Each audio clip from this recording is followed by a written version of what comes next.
What an honor it is, as your chancellor, to be welcoming you, our newest class of Rutgers-Newark changemakers, along with the team with whom you will conspire to change the world.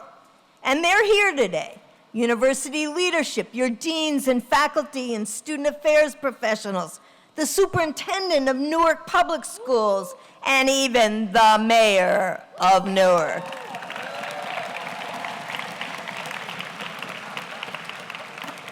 Yes, you are the change makers who I am confident will shift the discourse in this country, and it sure needs shifting, by applying a mix of the expertise you soak up in the next several years here and your equally potent, authentic lived experience, diverse as those experiences are. As Corliss Thomas said, diverse like no other university that I know, and I know a lot of universities. Yes, this process of fine-tuning your talent for change-making will be a constant two-way street, back and forth, from us to you and you to us, from the university to our partners in Newark, and from Newarkers to you and us.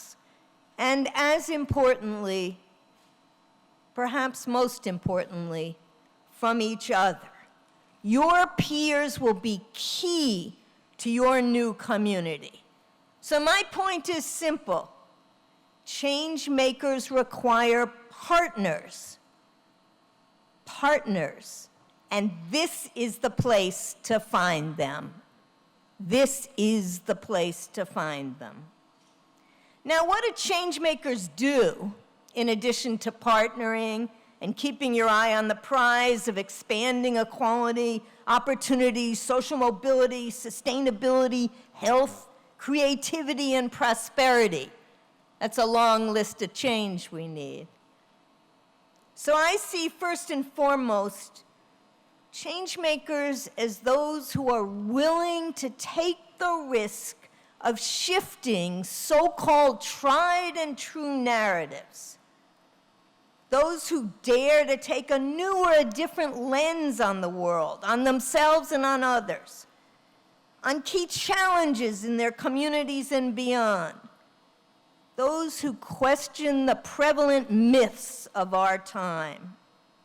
Now, in the tech innovation sector, they might call this disruptive thinking, implying that you take a totally new path.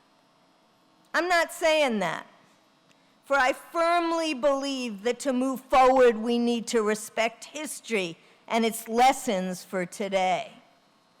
But I do think we need some big reframing of our assumptions and some myth busting if we're going to move toward progress. And that, after all, is what change makers try to do. That's what you are here to do. Ready? Now, we're saturated with myths and stories in need of a new lens. For example, my poster child for a worn-out narrative is the self-made man. What's wrong with that narrative, besides the fact that we don't all identify as men? Well, for one, let's acknowledge that no one we know who has succeeded did it on their own. No one. Let's move from the individualism myth to the collective reality. The collective reality is full of social supports and social obstacles that make all the difference in individual success, but that are unequally distributed in this world. For example, we all know the power of social capital networks, people who can tell you how the world works and introduce you to how things are done. And we need to spread those opportunities more broadly. I think of what it was like for my father. He used to tell me stories the child of an immigrant family, and the first in his family to go to college. He'd be riding the New York City subway from Brooklyn to City College without a playbook in hand. No idea where he was going or what he was going to face. Now, many of you are in those shoes in one way or another, and there are a lot of ways to be in those shoes. So you instinctively know why we need a narrative shift. We need to spread social capital networks. We need to normalize getting help and giving help, sharing knowledge and learning from others day in and day out in ways that simultaneously will enhance your personal place while building community. So at this point, you might be, if you're listening, a bit surprised that on one hand, I'm calling you all out as the powerful change makers we need today, and on the other hand, I'm urging you to reach out, get advice, help, mentoring from all corners, and never to fall prey what we social psychologists call pluralistic ignorance, thinking everyone else in this room and other rooms has things totally under control by themselves, and you are a mess. Ever felt pluralistic ignorance creep in? Don't fall prey to it.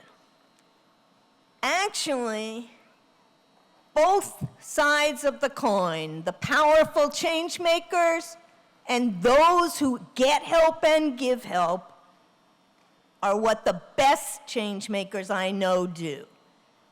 They get help, they collaborate, they find partners, they acknowledge humility, with humility, the difficulty of even daily tasks. Corliss gave you some of those tasks. Getting to class, doing the reading. The mayor said, yeah, they should do the reading. He's a former school principal, so. So on the one hand, the best change makers do that, but in so doing, they not only strengthen themselves, but as importantly, empower others who are giving the help, but getting it too. That's what I hope for you that Rutgers-Newark instills. Be change makers collectively and together. Now, in this regard, Rutgers-Newark, and I would argue our Newark community at large, may be a little unusual, since this interdependent collective narrative is not exactly the norm in our national discourse today. No, nationally, we are into building walls, not bridges. We're into pointing fingers, not joining hands. We're into defining people as public charges instead of the services they deserve as public goods. But honestly, and if there's one thing I hope you hear from me, that divide and conquer game is not what we play at Rutgers-Newark.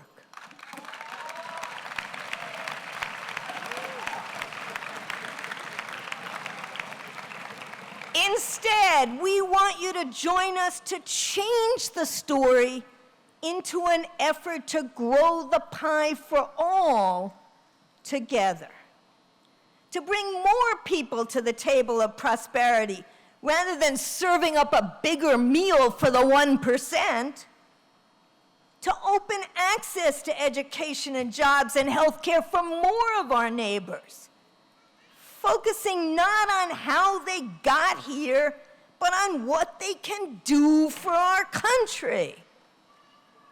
We want to change the narrative from exclusion, where merit and success are defined by you being on the inside and a whole lot of other people being on the outside.